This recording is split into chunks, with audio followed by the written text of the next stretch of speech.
In today's video, I'm going to teach you how to merge cells in Google Sheets. Merging cells is great for creating clean headers, centering a title across multiple columns, or giving your data a polished, organized look. I'll walk you through it from opening Google Sheets all the way to merging, with a few tips to avoid common pitfalls. Start by opening your web browser and going to Google. From the Google homepage, look toward the top right of the screen for the small grid icon. This is the Google Apps launcher. Click it to reveal Google's app menu. In that menu, click on Sheets.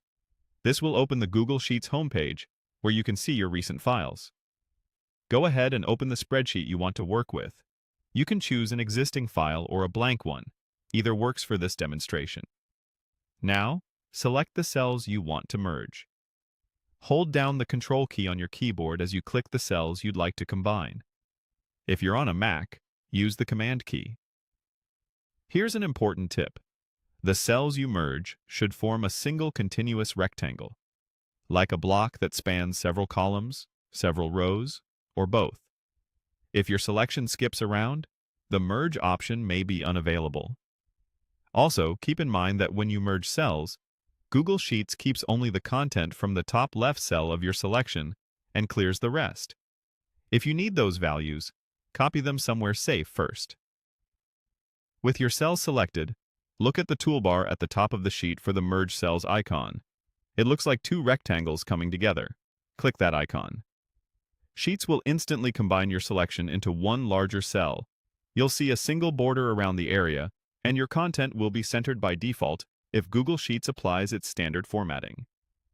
If the button is grayed out or you get a warning, it usually means the selection isn't a single rectangle or includes something incompatible.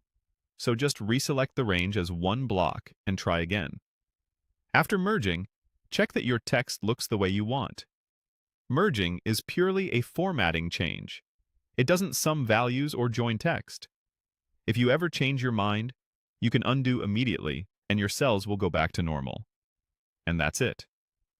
You opened Google Sheets, selected your cells with the Control key, and clicked the Merge Cells icon to combine them. Use this technique to create clean section headers, centered titles, or grouped labels across your columns and rows.